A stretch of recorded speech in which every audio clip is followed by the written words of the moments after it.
welcome back to another episode of One-on-One with Dr. Faith Brebnor. I'm your host, Avin Thomas, and I am here to help bridge the gap between Dr. Faith and the people.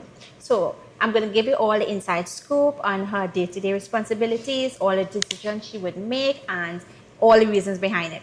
So for this episode, we are going to talk about her political journey and her leadership.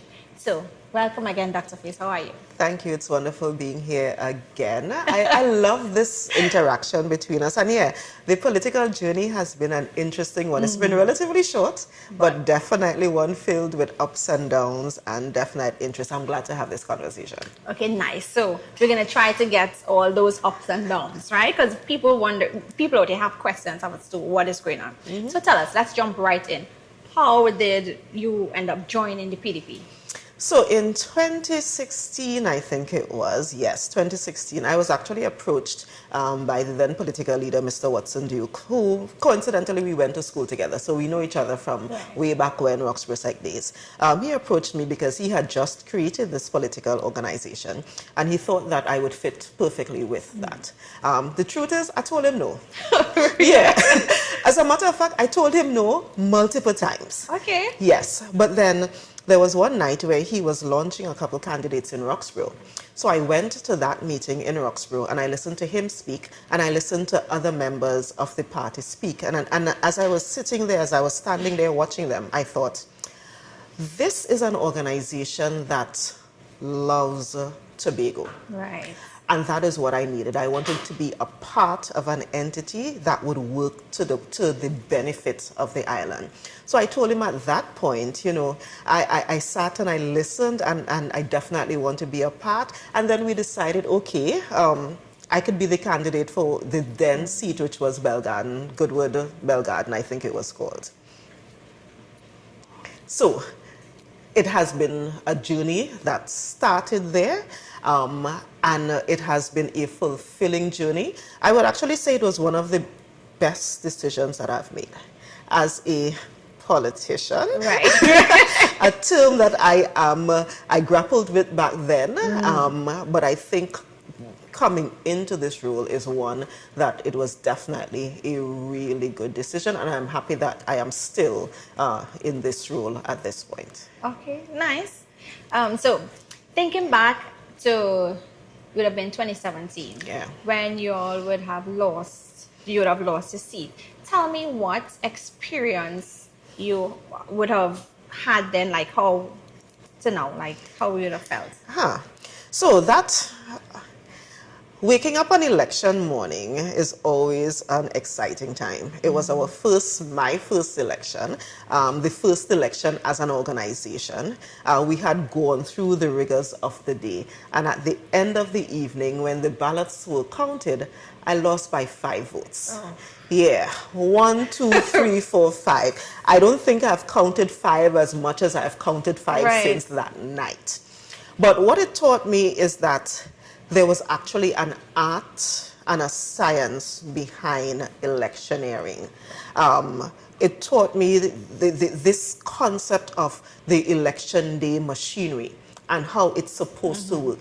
Because if I knew what I know now, I would have found 6 more people. Right. You know, I would have found those 6 people to come out on election day to vote for me so that I would have won by 1. And even going into the recount, that in and of itself was an entire experience that, again, I had never done before. We had to learn what does a vote look like, whether it is above the line, below the line, whether the X is partially on the line, off the line, in front your name, behind your name, all of that. And I am actually happy that I was able to go through that experience because it taught me to never give up. Right. It taught me to continue fighting, and it taught me that a defeat or a loss or a failure is just that. It's just a point in time, and we just move forward from there. Right, and I like that. I like how you say, even though, you know, it was a defeat, you kept going and you kept going. And that's something I think, like, people out here, we need to put that into our day-to-day lives, right? And so look now, coming up to 2021 election. What happened then? So between 2017 and 2021, I was actually appointed as a minority councillor. Right. Let me just say, because I've said it publicly, the worst financial decision of my life.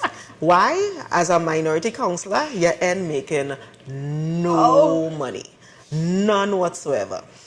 But I still loved what I was doing. Right. Because it gave me the opportunity to really interrogate what those on the other side were saying, what they were bringing to the house. We had the opportunity to debate it and to debate it well.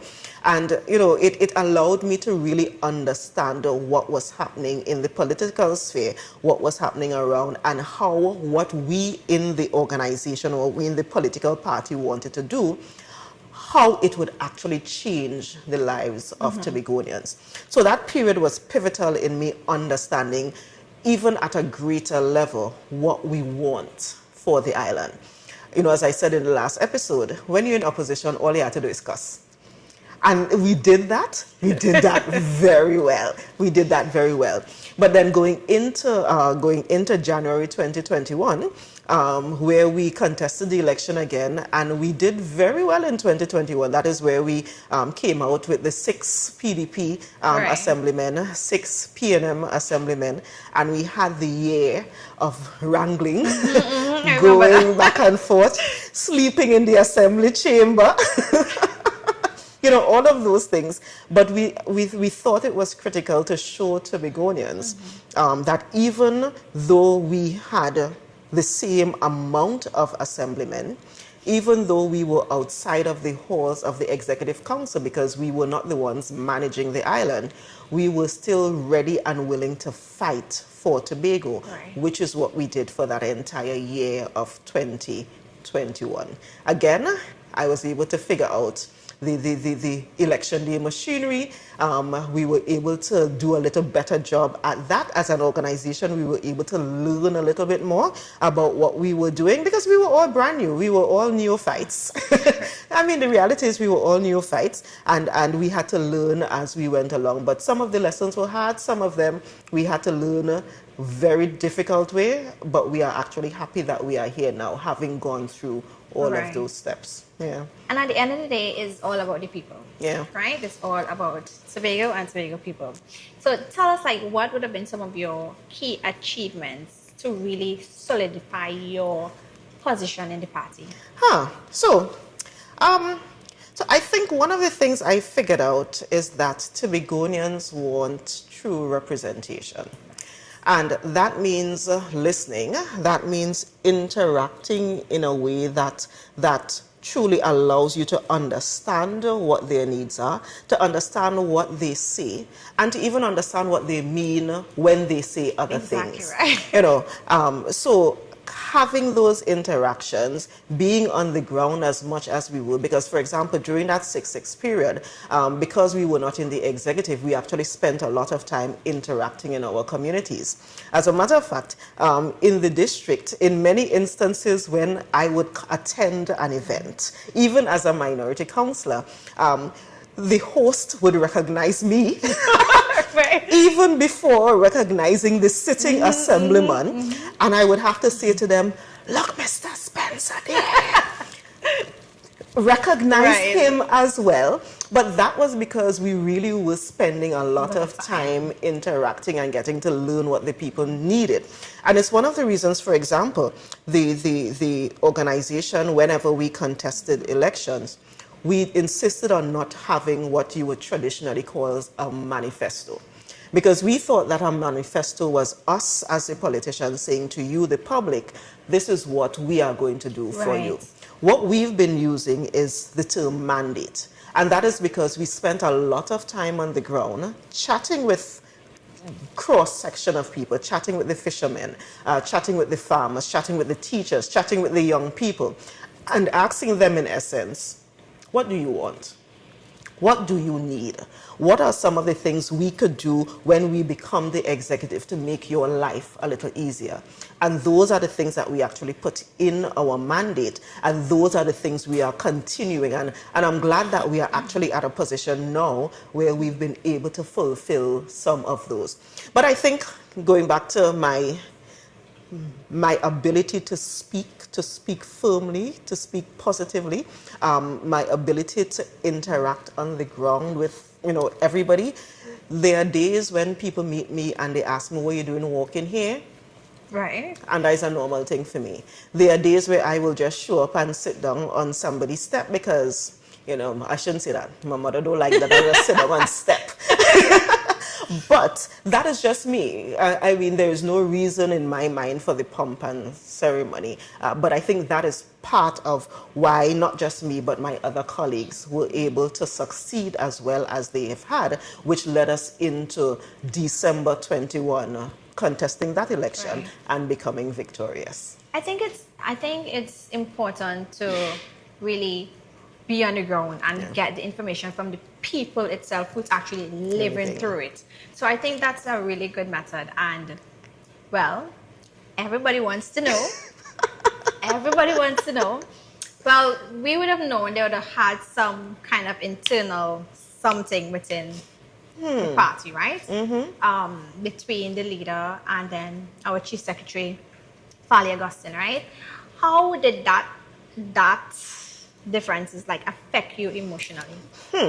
So, because what we built from 2016 up until 2021 was a family.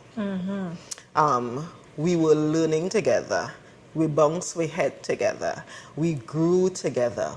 We built out the systems that allowed us to go from an organization that had no structure to one that could topple a 60-year-old organization.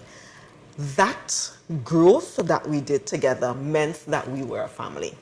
When I recognized what was happening and when I was actually a deputy political leader in the PDP, I remember one time we had a meeting, an internal meeting, and I'm not sure, I can't even remember what happened. And we were unceremoniously removed from our positions. Okay. I mean, when I say unceremoniously, imagine how unceremonious that could be. Yeah? And in essence, we were told to get out. And that night, I remember sitting, coming home and sitting and thinking, when he say get out, what does that mean? Get out of this family? This family that we built together? That is, I don't know if I could do that. And then we realized that this was serious, that we actually had to keep functioning, that we actually had to do a full 180 pivot, that we had to be hurt because it was hurtful, but continue working.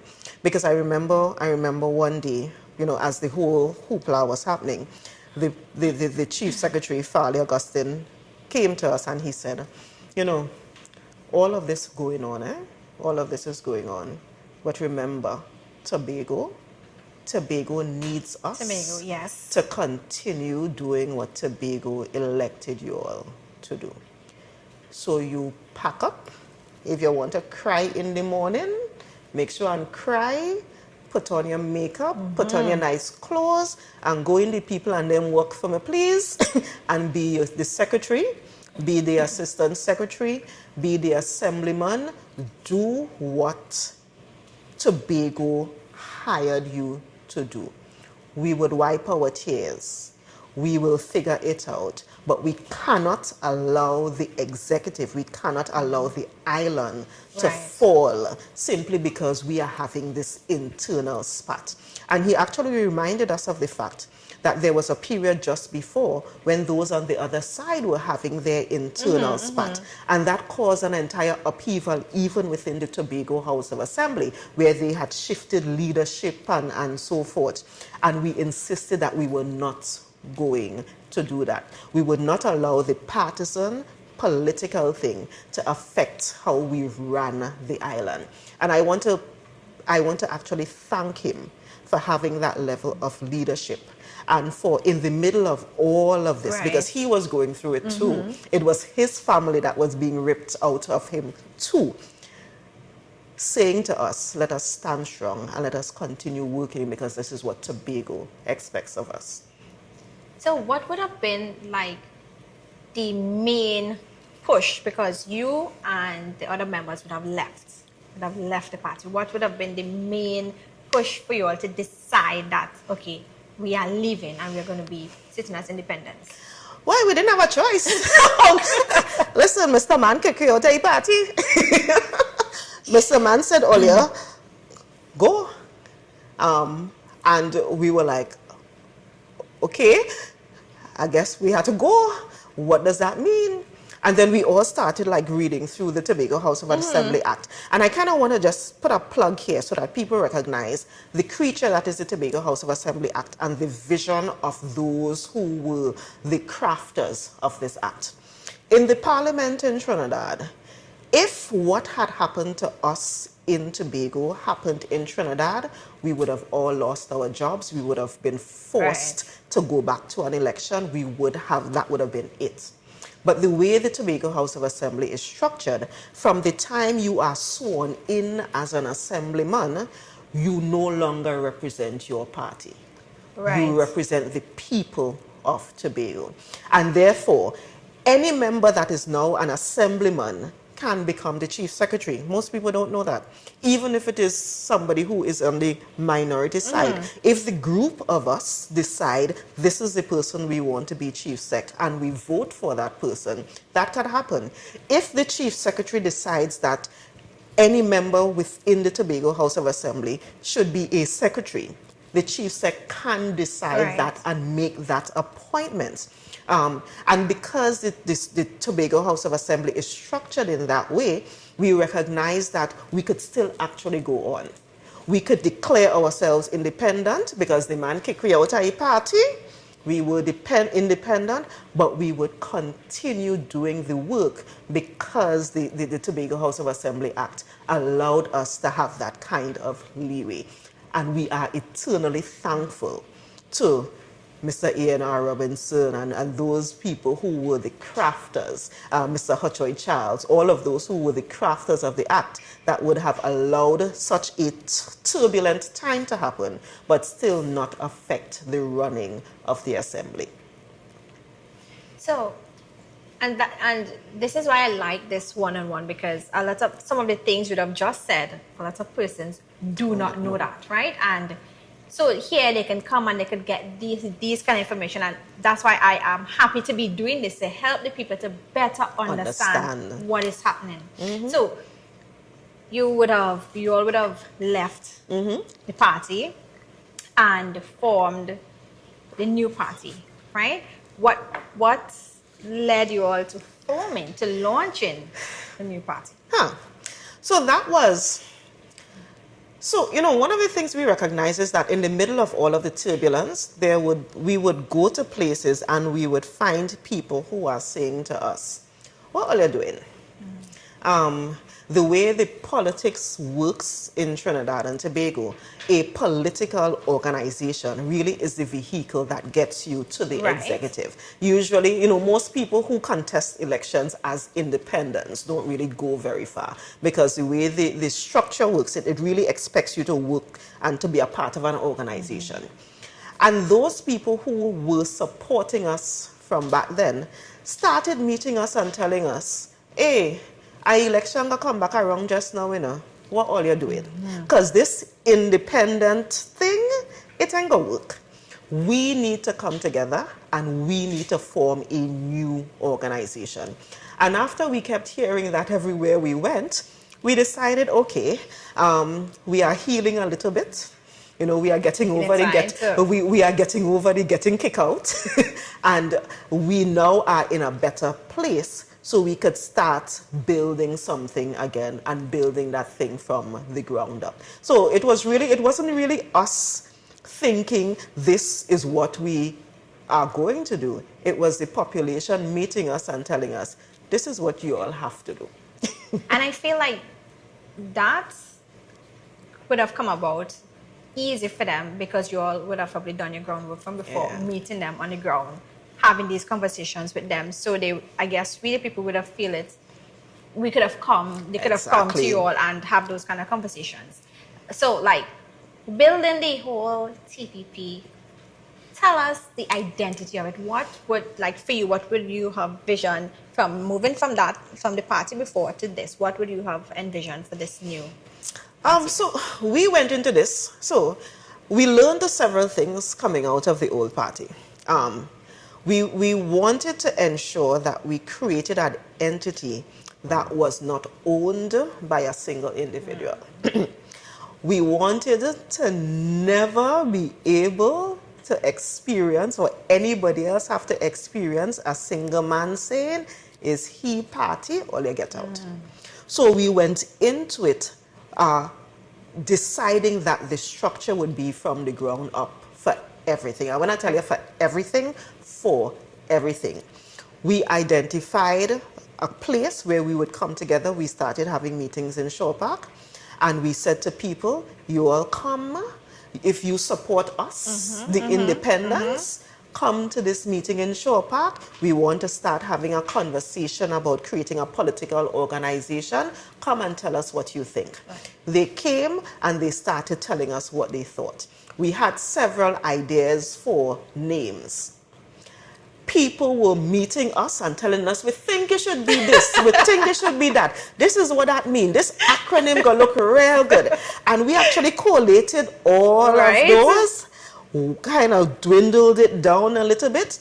We had somebody look at the EBC's Facebook, the EBC's website, to see whether these names were available, because you can't have a political name that is similar to another political organization. And then when we were done, we had a vote. These are the options. Everybody who wants this name, vote. Everybody who wants that name, vote. And that is what we did. There was another meeting after we agreed on the name. We actually had 3 individuals get together, write a letter to EBC, and these 3 individuals were the ones who said, this group of people have come together, we have agreed on the name Tobago People's Party. Is this okay? And EBC wrote back. So it's not any one-man name on any letter to EBC.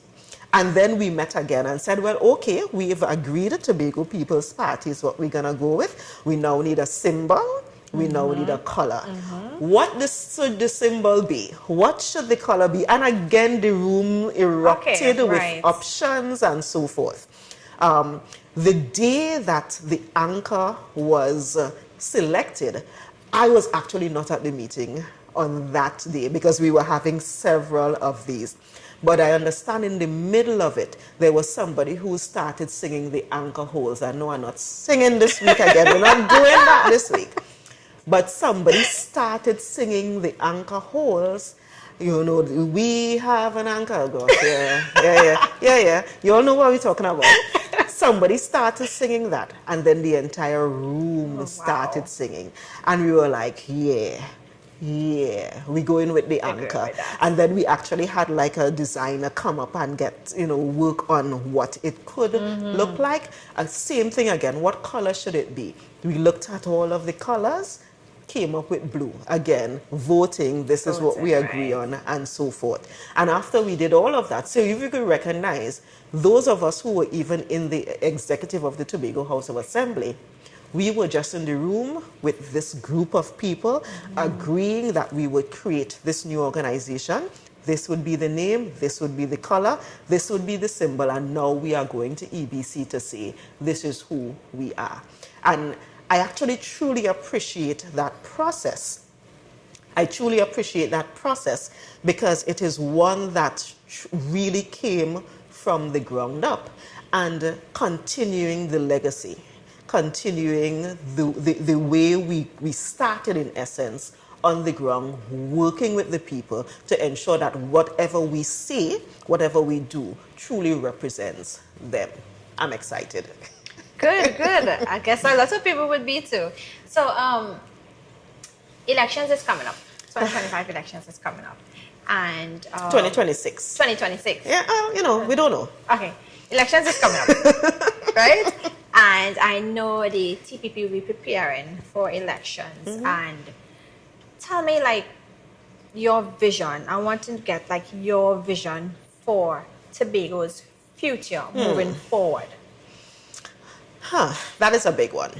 I can't remember what was the impetus, but I remember the first time I heard that the chief secretary speak about Tobago being the greatest little island on the planet. Right. And that stuck with me. It stuck with all of us because that is really where we are heading. A big chunk of what we are fighting for is this thing called autonomy. Right. And ensuring that Tobago has the ability to make decisions on our own for the things that actually affect us on the island, while being given the resources and while being given the opportunity to develop what we see as important. So in my mind, a Tobago that is economically viable, a Tobago that has a population size that allows a businessman to say, you know what, I am doing a business in Tobago and I have enough people on the island to sustain my business. A Tobago that has young people that can go out and be safe, enjoy their youth. A Tobago that has an educational system that allows us to understand who a Tobagonian is. And when we say we know what we mean. and when we say bush tea or when we say tea, we know we're not talking about something that is in a packet. Right. But we go in and draw a bush that we granny point out for we in the drain behind the house. Because heaven knows once you drink that, whatever ailment you have, fix it. A Tobago that includes all of those things, but is economically and spiritually and environmentally sustainable is my view for the island. And I think that my colleagues and I, we have been doing a relatively decent job over the last 4 years, trying to put systems in place to get us there. You know, I said that on something recently. And somebody messaged me and told me Tobago is already the greatest little island on the planet. And I thought, I like that concept. But, the way I think about things, we can always get better. Right. And there are areas that we definitely need to work on. That's why going into this election, I am really, really excited about the opportunities that we have and the ability of the Tobago House of Assembly to work with the central government of Trinidad and Tobago to create this greatest little island on the planet. I am excited about that as well. And we are too. And I'm so thankful for you being so open with us and giving us an insight into what's going on. And I know that in the other episodes, we're going to be digging deeper into more serious stuff. And I am excited as well. And I just want to say to the people, thank you all so much for watching and being here with us. Another episode of One-on-One with Dr. Faith. And hope to see you soon at the next episode.